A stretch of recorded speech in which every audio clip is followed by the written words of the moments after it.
What is the best way to explain invisible juvenile arthritis? Imagine a child who seems perfectly fine on the outside but is actually experiencing pain or stiffness inside their joints. That is what invisible juvenile arthritis is all about. It is a group of long-term conditions that affect children and cause joint pain, swelling, and stiffness, but these signs are not always obvious to others. The word invisible means that many symptoms cannot be seen just by looking at the child, which can make it hard for teachers, friends, or family to understand what the child is going through. Juvenile arthritis is not just one disease but a collection of different types, with juvenile idiopathic arthritis being the most common. It happens when a child's immune system mistakenly attacks their own joints, leading to inflammation. This inflammation causes pain, swelling, and stiffness, especially in the morning or after resting. Some children may also experience tiredness, fever, rashes, or eye issues, depending on the type of arthritis they have.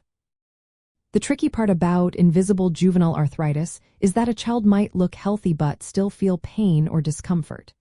For example, a child might limp, avoid using a certain arm or leg, or have trouble with daily activities like writing, dressing, or playing. These signs might not be obvious to others, and sometimes the symptoms come and go, making it even harder to recognize the problem. The best way to explain this condition is to emphasize that juvenile arthritis is a real medical issue that affects children, not just adults. Even if a child looks fine, they might be struggling with pain or stiffness inside their joints. It is important to listen carefully to what the child says about how they feel and to take their complaints seriously. Children with this condition might need special help at school or at home, even if they seem okay on the outside.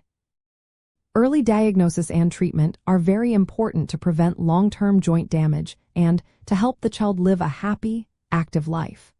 Treatment usually involves medications to reduce inflammation and pain, physical therapy to keep joints flexible, and sometimes lifestyle changes.